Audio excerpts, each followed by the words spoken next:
안녕하세요. 감시와 처벌 쪽 역사 콘텐츠학과 유승현입니다. 발표 시작하겠습니다. 순서는 다음과 같이 진행되고요. 먼저 이 책의 저자 미셸 푸코는 프랑스 출신의 포스트 구조주의 철학가로 한 시대나 개별적인 사건에 주목해서 이를 해석하는 작업을 수행했습니다. 그의 활동 내역을 살펴보면 대학에서 철학 공부와 정신의학 연구, 인간의 성본능을 주제로 하는 강연을 하였고 병원과 감옥에서 심리검사 조수로 근무하기도 했습니다. 그리고 파리대학교 뱅센분교 철학교수, 콜레주 드 프랑스 교수 등을 역임하였습니다. 푸코의 이러한 연구와 경험은 성의 역사 시리즈, 감시와 처벌 등 그의 작품 활동과 그 중심이 되는 담론들에 지대한 영향을 미쳤습니다. 그래서 이 책을 보다 쉽게 이해하기 위해서는 그의 대표작들을 그 연속 선상에서 살펴보는 것이 중요합니다. 관계 역사에서 언급하는 당시의 서구적 이성은 자신과 동화될 수 없는 타자를 배제해야 했고 푸코에게 서구적 이성의 보편성은 시대적, 장소적으로 국지적인 것이기 때문에 이를 넘어선 관계의 영향력에 주목하였습니다. 지식의 고고학에서 푸코는 진리의 탐구라는 주제에 대해 하이데거나 헤겔처럼 본래의 존재 혹은 절대자를 설정하지 않고 진리를 역사적 시기마다 동등한 사유 방식으로 구성된 역사적 구성물로 생각했습니다. 즉, 역사적 관점에서 진리가 구성된 방법을 탐구하는 것이 푸코의 고고학이자 계보학인 것이고 그에게 고고학은 여러 시대의 담론들 배후에서 하나의 고정된 진리를 해석해내지 않으며 역사상 시기간의 불연속성을 확인하는 것이었습니다. 오늘 저희가 다룰 감시와 처벌에서 푸코의 계보학은 니체의 방법을 계승한 것으로 한 시대의 지식의 구성 조건으로 당대의 권력을 염두에 두기 시작했습니다. 지식의 성립 조건으로 당대의 권력이 분리될 수 없으며 범죄와 범죄자를 구분짓고 이들을 실험 대상으로 연구한 범죄학은 당대 권력의 이해관계에 의해 탄생되었다고 보았습니다. 끝으로 성의 역사, 그리고 주체의 해석학이라는 광좌에서 실존 미학은 고대 그리스 로마인들이 그랬던 것처럼 국가가 규정한 규칙에 구애받지 않고 자유인으로서 삶을 독자적으로 구성하는 것을 목표로 한다고 하였고 주체가 자신의 실존 방식을 만들어내는 그 방식이 획일화될 수 없기에 성윤리, 자기수양 등 탐구 영역을 넓혔습니다. 종합하면 푸코의 철학은 인간이 의식할 수 없는 역사적, 사회적 조건이 지식을 구성한다고 해석한 것입니다. 그래서 지식의 구성에서 자발성이 없는 인간이란 개념은 중요성을 상실하게 됩니다. 그동안의 서양 근대 철학이 인간을 중심으로 하는 인간학이었다면 푸코는 인간이 사회, 권력에 의해 지워질 수 있다는 반인간주의의 철학인 것입니다. 그렇다면 이제 본격적으로 감시와 처벌에 어떠한 내용이 담기는지 살펴보겠습니다. 감시와 처벌은 크게 신체형, 처벌, 규율, 감옥 4개의 파트로 이루어져 있습니다. 저희가 일부에서 키워드 몇 가지를 중심으로 분석을 해보았는데 먼저 18세기 말부터 19세기 초 혁명의 시대에서 푸코가 주목하고 있는 점은 바로 신체형의 소멸입니다. 책에서는 프랑스 국왕 루이 15세를 암살하려고 했던 다미앵의 사례가 나옵니다. 그는 물고문, 달군 새집게, 끓는 기름, 그리고 사제를 절단당하는 등 신체형의 전형이라 할 수 있는 처벌을 받게 되는데 이러한 신체형이 어느 순간 사라지게 됩니다. 그 원인은 무엇이었을까요? 푸코는 첫 번째로 그 원인을 의심이라고 하는데 이 의심은 시민들에게 있어 이런 의무라고 공포스러운 처벌의 축제 행사의 야만성과 잔인성을 보고 과연 형벌과 처벌의 차이가 크게 있나라는 것입니다. 그 결과 범죄가 빈발하는 사태를 야기했고 사형 집행인과 범죄자, 재판관과 살인자가 서로 닮아 있는 것은 아닌지 의심이 들게 하였습니다. 따라서 사법당국은 형벌 집행 과정과 그 책임을 다른 사람들과 의뢰하는 방식을 사용하며 형벌 집행과 거리를 두었고 처벌 또한 그것의 효과를 시각적인 두려움이 아닌 시민들로 하여금 죄를 지었으면 벌을 받아야 한다는 숙명적인 필연에서 찾게 되었습니다. 그리하여 처벌 행위는 형벌 집행 과정 속에서 가장 은밀하게 진행되었고, 이때의 형벌 집행 목적은 처벌 행위 그 자체에 있는 것이 아닌 범죄자의 교화가 되었습니다. 그렇다면 근대의 형벌은 어떨까요? 근대의 형벌은 징역, 유배, 거주 제한 등 다양한데, 이것도 엄밀히 말하면 신체에 대한 형벌임은 부정할 수 없습니다. 그러나 이 근대적 형벌 제도에서의 신체에 대한 형벌은 과거 신체형의 시대와 동일한 것은 아닌데, 근대적 제도에서 신체는 도구 또는 매개체와 같은 것이고, 그 목적은 개인으로부터 권리이면서 동시에 재산으로서 생각되는 자유를 박탈하기 위한 것입니다. 이는 신체가 노동력을 만들 수 있는 도구이므로 견딜 수 없는 고통을 주는 징벌에서 자유를 정지시키는 경제의 단계로 이행된 것입니다. 즉, 사형은 과거에 신체가 갈기갈기 찢기는 잔인한 행위였다면 근대에 이르러 신체보다는 생명을 해치는 처형이 된 것입니다. 그리고 이때 당시 사용된 것이 바로 교살기와 단두대인데요. 교살기는 교수대와 달리 발 밑에 받침대가 벗겨져 나가기 때문에 계속되는 고통을 받지 않아도 되는 처형이고, 단두대는 단 한 번에 칼날이 내려와 범죄자의 목을 자르는 처형 방식입니다. 이 두 가지 모두 생명의 박탈이 아닌 장시간, 잔혹한 신체의 훼손이던 과거의 처형과 달리 한 번에 그치는 생명의 박탈형이라고 할 수 있겠습니다. 왜 신체형의 소멸인데 여전히 교살기와 단두대로 처형을 했을까요?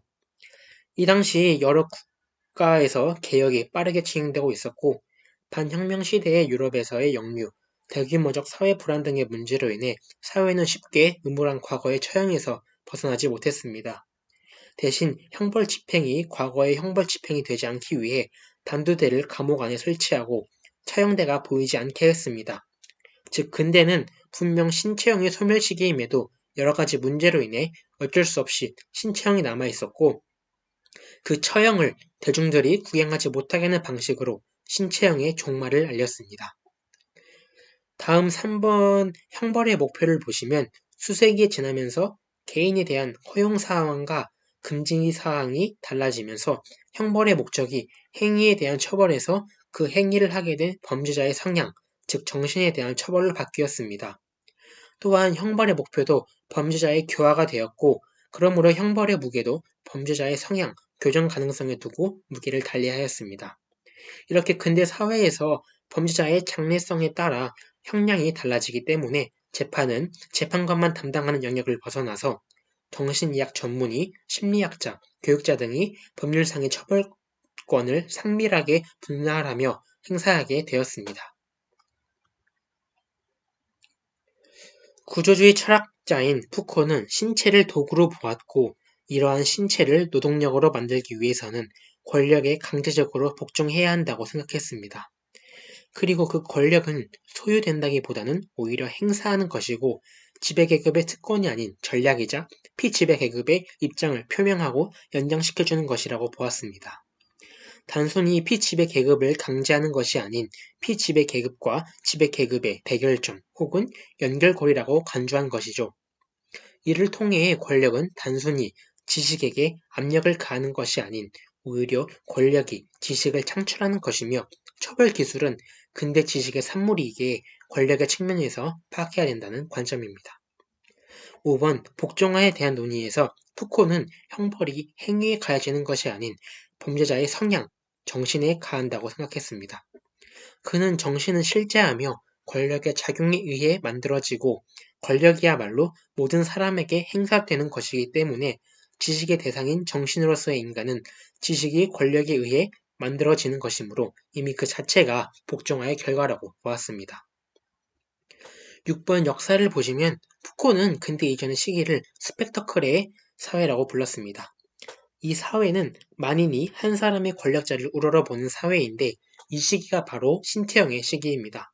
또한 현재를 규범 사회라고 규정하였고, 그 시기는 근대의 시기, 즉 신체형의 소멸과 이성의 발달, 신체 도구화와 권력의 은폐가 이루어지는 시기라고 생각했습니다. 다음은 2부 처벌에 대한 이야기입니다. 1부에서 이어지는 내용으로 신체형의 소멸이라고 하는 처벌이 일반화된 배경에는 권력자, 사형수, 민중이라는 세 주체 모두에게 신체형에 대한 부정적인 견해가 형성된 것이 주 동인이었습니다. 권력자의 경우 그들은 그동안의 신체형이 민중들에게 아무런 공포심이나 권력의 복종을 이끌어내지 못했고, 그래서 민중들과 수용자들을 복종하는 순종적인 신체를 만들기 위해 다른 방법을 강구하던 과정에서 수용자들의 갱생 가능성과 그들이 가진 경제적, 사회적 이점을 생각하게 되었고, 이것이 권력자들로 하여금 기존의 신체형이 잔인하고 불쾌함을 느끼게 하였습니다. 사형수의 입장에서는 죽는 순간까지도 권력을 숭배하기를 원하는 군주와 민중을 치욕스러운 존재로 느꼈고, 민중의 입장에서는 처형 장면에서 느껴지는 사법 권력의 절대성에 분노하고 동시에 위협당하는 상황에서 살피하고자 하였습니다. 때문에 신체형을 대신할 다른 체형이 필요하게 된 것이죠. 다음으로는 처벌이 일반화된 과정을 살펴보겠습니다.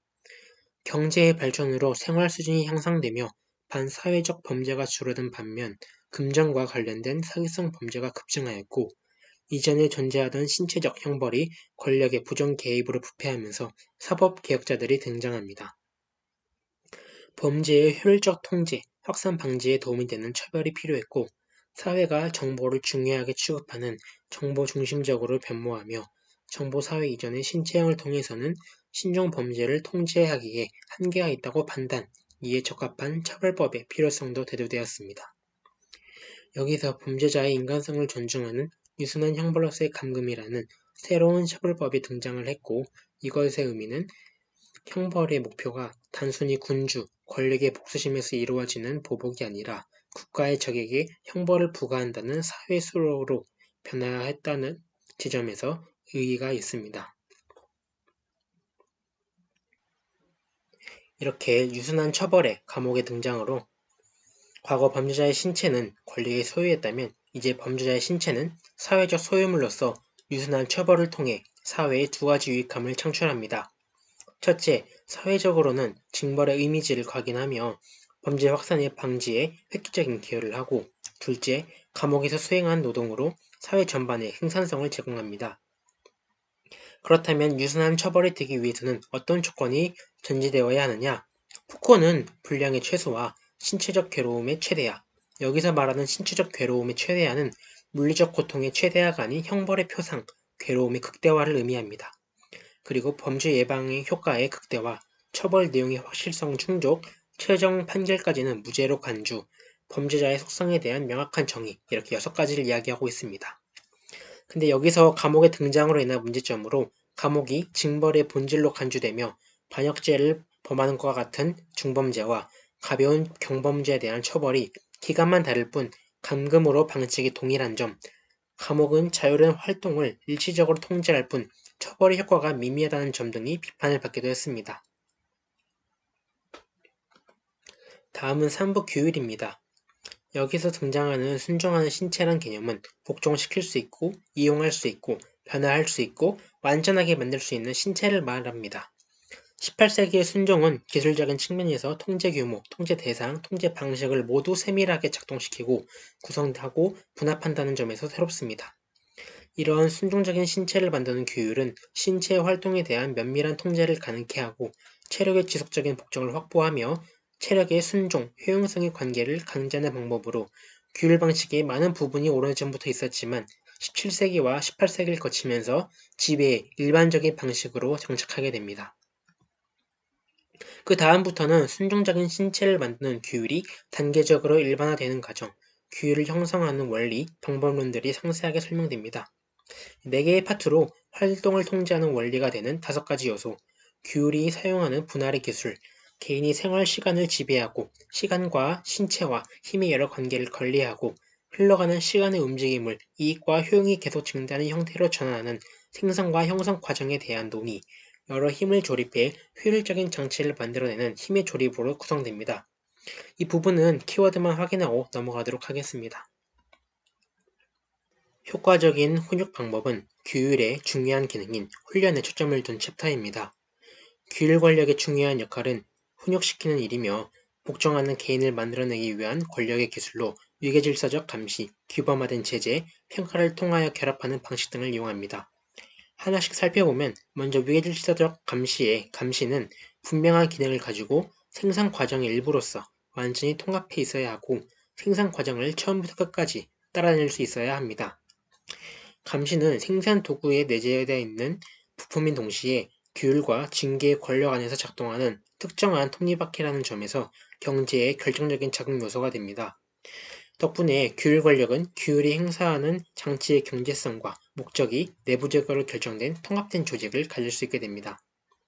규범화된 제재에서 말하는 규범화된 상벌제도는 규범을 위반하는 반환적 신체를 처벌하고 규범을 잘 준수한 개인에 대해서 상을 주는 제도입니다. 고전주의 시대 말기에 이르러서는 권력의 중요한 도구들 중 하나가 되기도 합니다. 평가는 감시하는 위계질서의 기술과 규범화를 만드는 상벌제도의 기술을 결합한 것으로 이는 규범화하는 시선이고 자격을 부여하고 분류하고 처벌할 수 있는 감시를 의미합니다. 규율 절차의 중심에 있는 평가는 객체로 인식되는 사람들의 예속화로 나타내는 것이자 예속화된 사람들의 객체화를 나타내는 것으로 권력 행사에 있어 가시성의 경계를 역전시킵니다.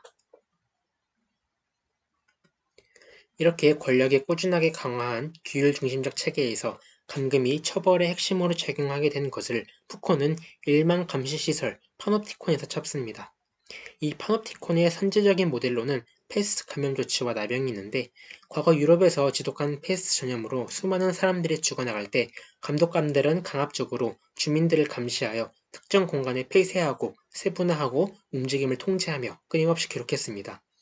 이러한 패스트 감염 도시의 규율은 완벽한 모델이지만 완전히 폭력적이었다고 볼 수 있습니다. 벤담이 고안한 원형 건물인 파놉티콘은 가운데 위치한 중심 탑에서 그 주변을 둘러싸고 위치한 수많은 독방을 하나하나 감시할 수 있는 구조입니다. 독방에는 탑 방향으로 난 창문 그리고 반대 방향으로 난 창문 단 2개의 창문만 있기 때문에 빛이 스며들어 관찰이 용이합니다. 여기서 핵심적인 원리는 가운데 탑의 감시자는 모든 수감자들을 볼 수 있지만 반대로 수감자들은 감시자를 볼 수 없다는 점에 있습니다. 즉, 수감자는 오로지 감시만 되는 정보의 대상이고 정보 소통의 주체가 될 수는 없습니다. 또한 독방의 사람끼리는 불가시성 때문에 집단 탈옥 시도, 폭력 등을 시도할 수 없으며 감시자라는 권력의 시선이 설사 실제하지 않더라도 감시하는 시선의 내재화 때문에 권력관계는 계속 유지되고 창출됩니다. 이렇게 파놉티콘의 구조를 통해 누구나 권력 행사를 하는 감시자가 되어도 상관이 없어졌고 권력은 자동적이고 비계상적으로 변모하였습니다.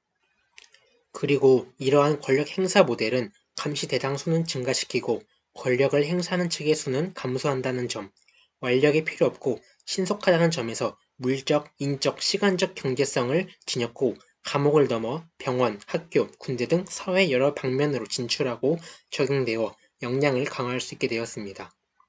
여기서 규율은 경제적이며 최대한의 힘으로 최대한 멀리 그리고 권력기관이 사회 역량을 증대한 것과 결부시키는 세 가지 목표를 지니며 그 배경에는 18세기 인구 폭등, 통제, 유랑민 증대로 수익성을 높여야 하는 이유가 있었습니다. 그리고 결정적으로 규율은 무질서를 질서로 바꾸고 반권력 요소를 제거한 빈틈없는 위계질서망은 감옥을 넘어 병원, 학교, 공장 등에서 규율에 의한 질서화를 구축하게 됩니다. 마지막으로 4부는 이렇게 탄생한 감옥에 대한 이야기입니다. 감옥은 아주 오래 기간 존재해온 방식으로 애초에 교정이라는 목적을 가지고 개인의 변화를 노린 기획입니다. 완전한 교정시설로의 감옥의 원칙 중 하나는 격리인데 형벌은 개별적이며 개별화하는 것이고 감옥 내부에 모여있는 범죄자들로부터 연대성이 강한 동질적 집단이 형성되지 않도록 해야 하는 것입니다. 즉, 범죄자들은 감옥이라는 벽을 세워 사회로부터 분리하고 감옥 내부에서도 그들 간의 격리가 필요한 것입니다. 둘째로 고립은 적극적인 교정 수단인데 이는 고립이 불러오는 반성, 뉘우침 때문입니다. 또한 규칙 속에서 확고해지는 속박을 위반할 시 정당하고 합법적인 손해를 야기하게 되는 것이 법이라는 습관을 익히게 합니다. 이렇듯 감금의 1차적인 목표는 모든 단계의 단죄를 통한 강제적인 개인화라고 푸코는 정리하고 있습니다. 노동은 감옥의 변화를 가져오는 요인으로 일례를 들자면 루이 필리프의 7월 왕정 시기 수감자들은 노동은 상당한 비판을 받았습니다. 당시 프랑스에는 수감자의 노동에 대한 보수가 지불되었는데 이는 죄인의 계심이 아니라 노동자의 능력에 대한 대가였습니다. 하지만 형벌상의 노동은 그것이 처리할지도 모르는 실업을 이유로 비판될 수는 없는데 업무를 부여받음으로써 수감자는 질서와 복종의 습관을 익히고 부지런하며 활동적인 사람이 되며 상상력의 일탈을 방지하는 확실한 치료책을 찾아내기 때문입니다. 즉, 형벌상 노동은 수감자를 완벽하게 규칙적으로 자신의 역할을 수행하는 하나의 부품으로 변모시키는 기계장치 자체인 것으로 이해되어야 하는 것이죠. 여기에는 규율과 동시에 경제성의 문제가 있습니다.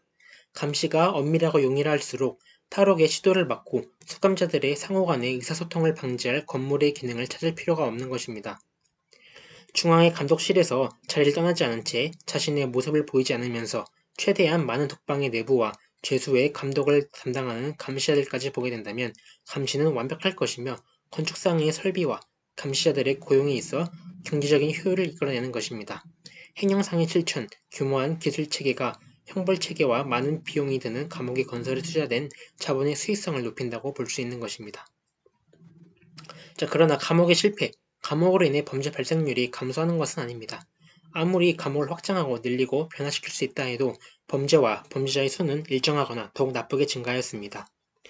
당시 중앙형무소에서 나오는 38%가 유죄 판결을 받게 되며 1828년부터 1834년까지 형사범으로 유죄 판결을 받은 약 3만 5천 명 가운데 7,400명이 재범자였고 경범죄를 저지른 20만 명 가운데 약 3만 5천 명이 재범자였습니다. 이는 5.8명 중에 1명꼴입니다.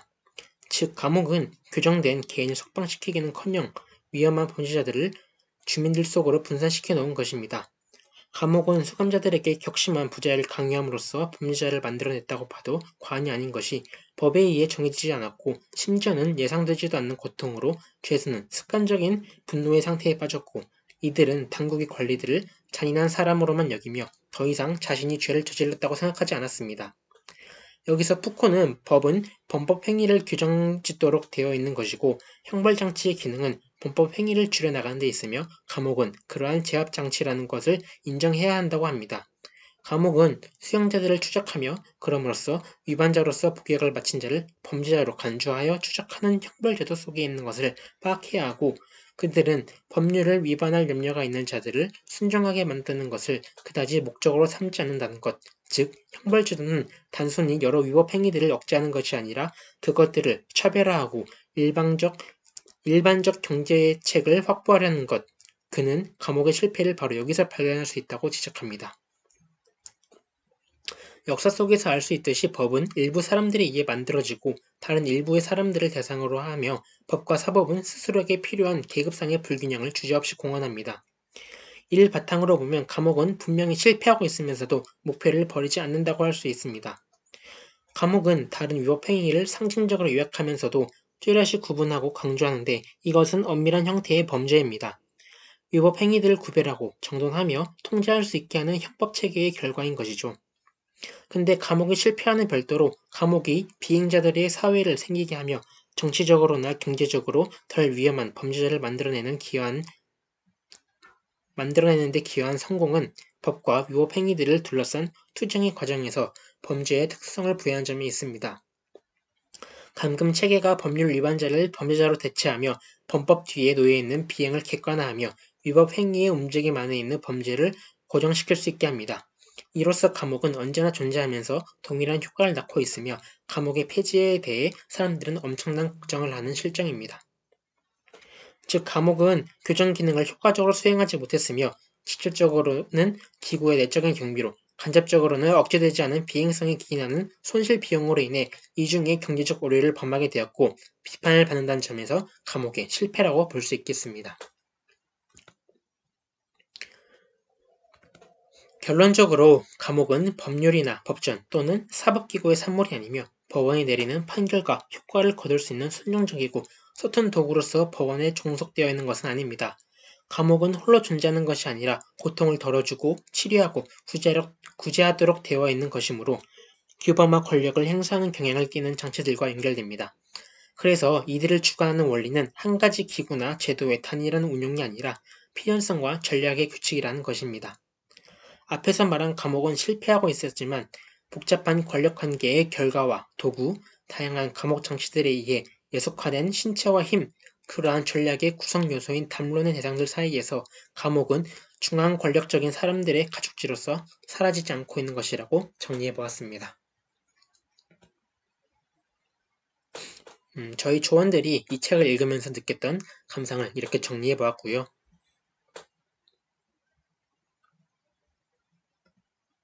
이상으로 발표를 마치도록 하겠습니다. 감사합니다.